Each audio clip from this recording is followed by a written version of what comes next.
নাকের টিস্যু ফুলে যাওয়া বা পলিপাস এই সমস্যাতে আজকে আমরা অনেকেই ভুগছি। এই পলিপাসের সমস্যায় দুটা অপশন চালু আছে। নাম্বার 1, অপারেশন করতে পারেন, সার্জারি করতে পারেন, সেটা একটা অপশন। আর নাম্বার 2, অনেকে ভয় পায়, ও বাবা রে কেটি কুটি শেষ করে ফেলে, এটা একটু কষ্ট যায় বুঝে।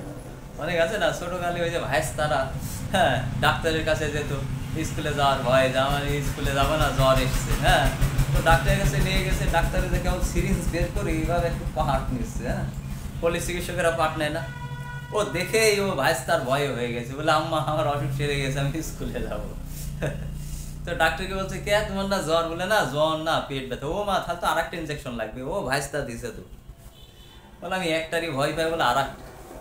তো এইরকম অনেকে আছে অস্ত্র শস্ত্র ওই ইনজেকশন করতেও ভয় পায়। এ হচ্ছে একটা বিষয়। তো তাদের জন্য বলবো, আপনাদের জন্য আরেকটা অপশন আছে, সেটা হচ্ছে ইউনানি লাইফস্টাইল এবং হোমিও ট্রিটমেন্ট। এটা আপনারা করতে পারেন। লক্ষণ অনুযায়ী পলিপাসের রোগীর জন্য আছে অ্যালিয়াম সেফা, নেটটামসাল, বায়োগ্যামি, সেই সাথে আছে মার্কসাল আসে অনেক সময় লক্ষণ অনুযায়ী, স্যাঙ্গেরেনোনাইটিস 3X আছে। তো অনেকগুলো মেডিসিন লক্ষণ অনুযায়ী আসতে পারে, এ হচ্ছে বিষয়। সেই সাথে আপনারা যদি কিছু নিয়ম করে চলেন, লাইফস্টাইলটাকে মডিফাই করতে পারেন, কিছু খাদ্যাভ্যাসের পরিবর্তন আনেন, কিছু ভেষজ গ্রহণ করবেন, কিছু বাজে ফাস্টফুড, জাঙ্ক ফুড এবং ফ্রিজের খাবার অ্যাভয়েড করবেন, দেখবেন এটা ঠিক হয়ে যাবে। তো পলিপাস হয় কি কারণে, এটা আমরা একটু দেখে আসি।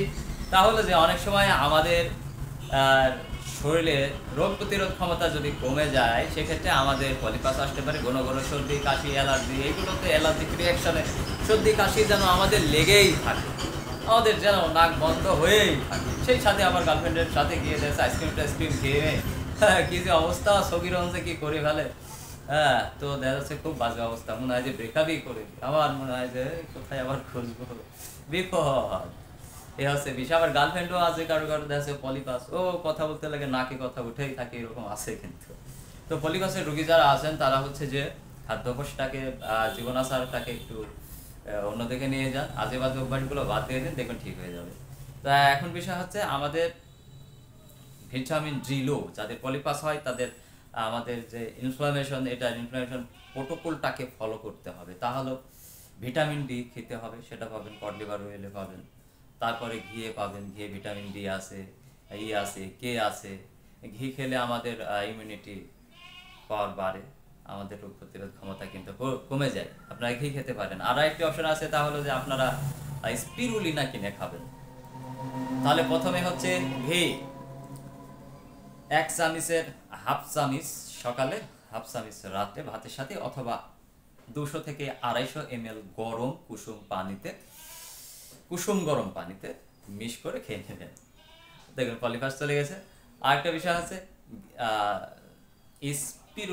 স্পিরুলিনা আপনারা ফার্মেসি থেকে কিনে খেতে পারেন। সকালে 1 পিস, রাত্রে 1 পিস, 1 পিস 1 পিস করেই খাবেন, দেখবেন আস্তে আস্তে আপনার রোগ প্রতিরোধ ক্ষমতা বেড়ে যাচ্ছে, আপনার কোল্ড অ্যালার্জি আস্তে আস্তে কমে আসছে।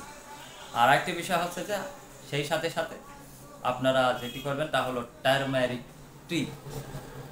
দেখুন, হলুদে থাকা কার্কিউমিন কিন্তু আমাদের রোগ প্রতিরোধ ক্ষমতা বৃদ্ধি করে, আমাদের শরীরের, আমাদের হচ্ছে ত্বকের কিন্তু সৌন্দর্য বৃদ্ধি করে, এ হচ্ছে বিষয়। রদ দেখাও হবে, কলা বেচাও হবে, মানে সৌন্দর্যও বেড়ে যাবে, আবার মনে করেন পেটের সমস্যাও চলে যাবে, আবার মনে করেন যে আপনার রোগ প্রতিরোধ ক্ষমতা বেড়ে যাবে, নাকের সমস্যা চলে যাবে। তো একটা বিষয় আমাদের মাথায় রাখতে হবে, তা হলো যে আমাদের এখানে যদি ইনফেকশন বা পলিপাস হয়, সেক্ষেত্রে বুঝতে আমাদের পেটে গাটে ইনফেকশন আছে। আমাদের এই নাকের পলিপাসের একটা বড় রোড হচ্ছে কিন্তু আমাদের গাট। তো আমাদের গাটের ভিতর কোনো প্যারাসাইট, কোনো ইনফেকশন, ফাঙ্গাল ইনফেকশন আছে কিনা, এটা ক্লিনিক্যাল প্যাথোলজিক্যাল পরীক্ষা নিরীক্ষা করে এটা বের করতে হবে। যদি কোনো সমস্যা থাকে সেই অনুযায়ী ট্রিটমেন্ট নিন। আর যদি সমস্যা না থাকে তাহলে আমাদের যে বুঝতে হবে যে অন্য কোথাও সমস্যা, লাইফস্টাইলে কোনো ঝামেলা আছে, তো এইগুলো ঠিক করুন, আপনি সুস্থ হয়ে যাবেন। পলিপাসের রোগীর টার্মারিক টি।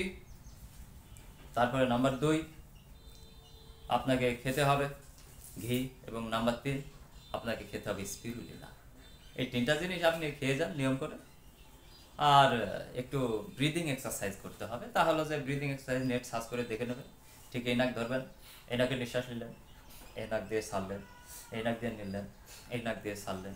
এই একটা ব্যায়াম অন্তত করুন, দিনে 50 থেকে 100 বার করুন, দিনে যতবার পারবেন করবেন, একবার দুবার তিনবার যখন সময় পাবেন করবেন, দেখবেন আপনার পলিপাস চলে গেছে, গ্যারেন্টি। এরপরে যদি কারোর কিওর না হয় সেক্ষেত্রে আমার সাথে যোগাযোগ করতে পারেন, এ হচ্ছে বিষয়। তো কমেন্ট বক্সে আর যোগাযোগ করতে পারেন, অথবা মাসু ন্যাচারাল হেলথ কেয়ার নামে যে ফেসবুক পেজ আছে সেখানেও আপনার